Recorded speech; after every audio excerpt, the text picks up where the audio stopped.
we had the Black Beast, man. We had Derrick Lewis going up against Teixeira.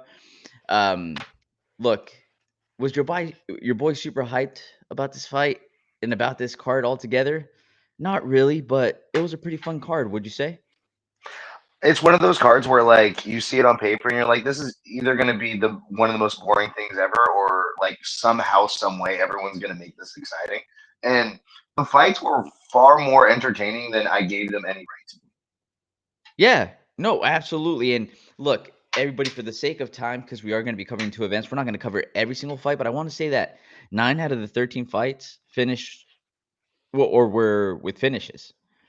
So only a few went the distance, which is pretty cool. But I believe we're just going to be covering 6 fights from the card before we move on to one fight night. But we'll start off with Derrick Lewis versus Tallison Teixeira. Derrick Lewis, we know he's going to try to put this out or put his opponent out in the first round if he can, right? As long as his name is not Ngannou. Exactly. If he has serious fear of getting knocked out quickly too, might start off a little bit slower. But even he said, he's like, man, I try to do something in the first round. He tries to make it exciting.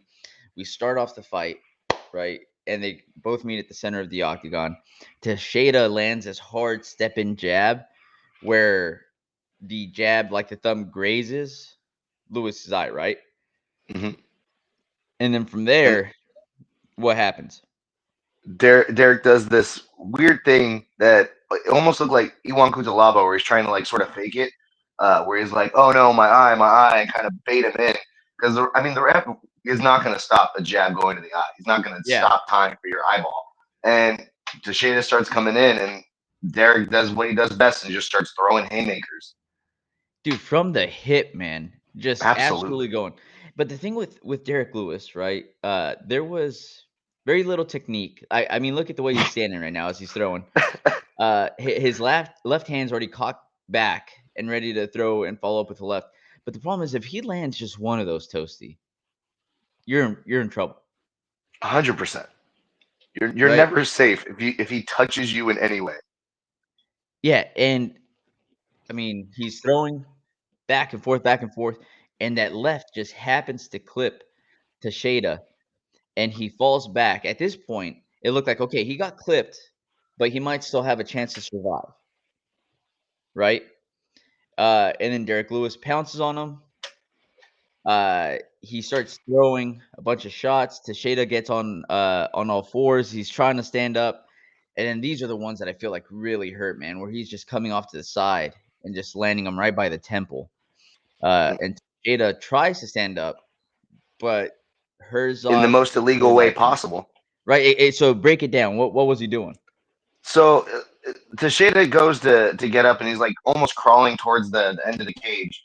And then as he's getting up from the floor, instead of like using his shoulder or his back or something and defending his head with his hands, he just straight grabs and starts climbing up the cage like he's Spider-Man, as if that's not the most illegal thing you can do to the cage. And you have Jason Herzog in there. He's not going to give you leeway. He's going to Yep. just step in and do something about it. And it's a fight ending sequence. If you're using an illegal way to get out of a fight ending sequence, the fight is going to be over, regardless of whether or not you're knocked out. And I think that's a really good breakdown, right? And hey, shout out Austin, by the way, says, good morning, everybody. Not gonna lie, I totally missed this card last night because work at the summer camp I'm currently at is insane. But definitely looking forward to the stream later after watching the fights for sure. Thank you for joining us, Austin. Always coming through, even if it's just for a little bit. Austin pops in and pops out. But I appreciate it. Then Evie, I mean, we're talking about the stoppage right now, right? She mentioned it seemed like an early stoppage. And she thought it was pausing action to take a point, not to stop the fight. And at first, I thought that as well too.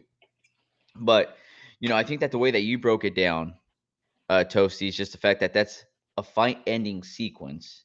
You do something extremely illegal to get yourself out of that fight-ending sequence.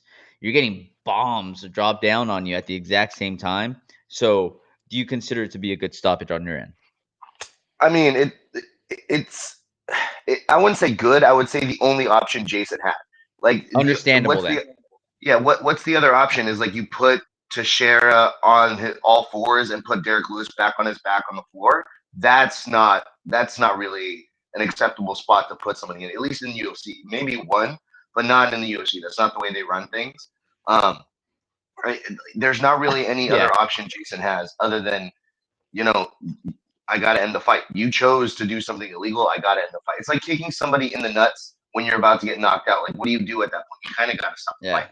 I was gonna say Olivier Cost in one most definitely would have been like, no, no, no, back over this way, center the Yes. octagon, lift your arm up and go, right? But you're absolutely right, man. Really, not many options that were left, and even Evie says, okay, fair. Still wanted the fight to go on longer, and I did too, especially Yeah. considering the fact that the first few seconds was exciting right off the bat.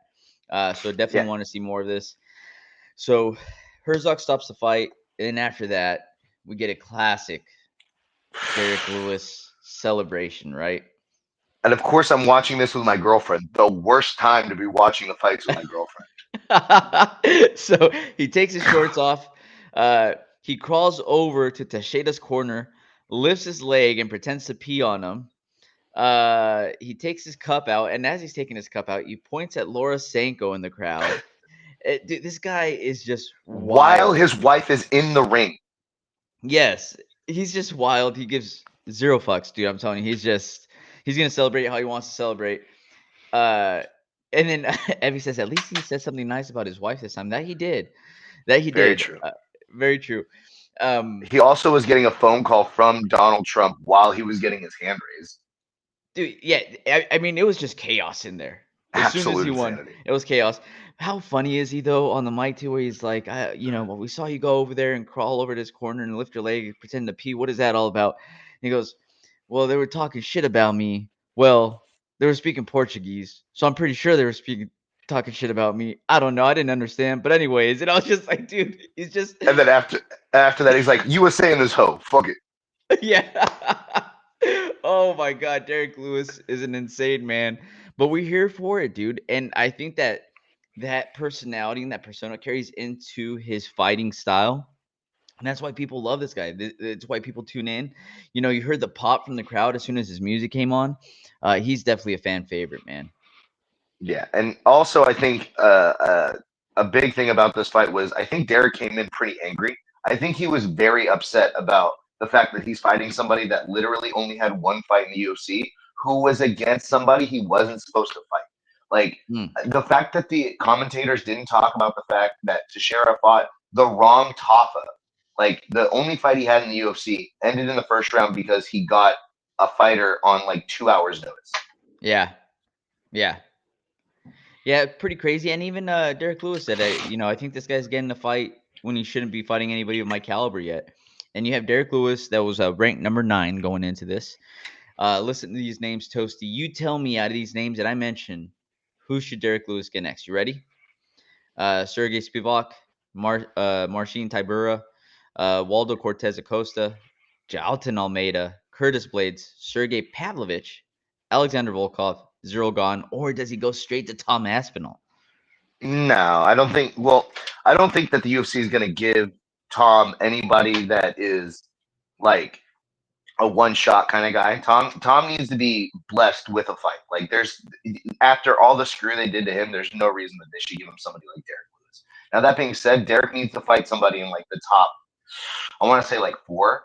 I Okay. wouldn't. I don't know if I want to give him Almeida or Walker because I mean Derek's been doing so much for the company. Do you really want to give him a submission guy? Um, Pavlovich wouldn't be bad. Sergey Spivak wouldn't be bad.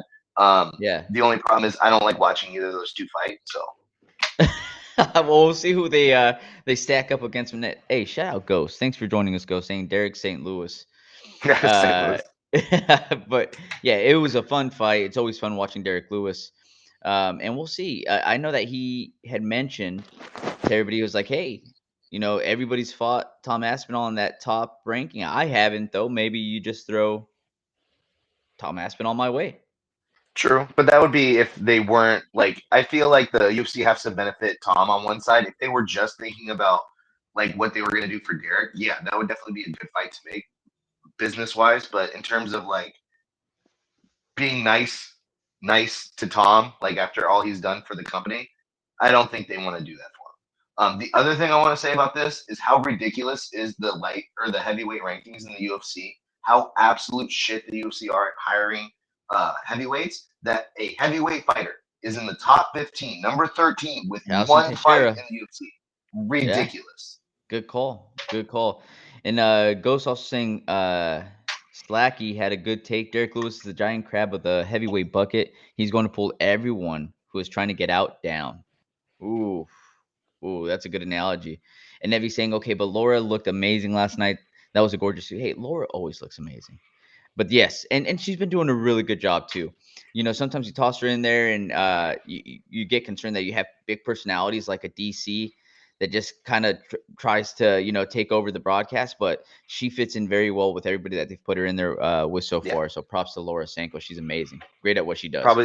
Probably the only other suit that was better last night was the announcer for one. That thing was fire. Oh, the hot pink. Dom Lau, yeah, amazing.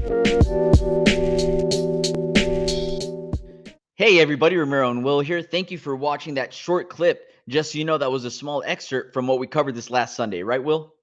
Yeah, we cover the entire event every weekend. So this was just a cutout from the live stream that we did. The link to that live stream is in the description. So if you want to hear about the other fights that night, it's down below in the description.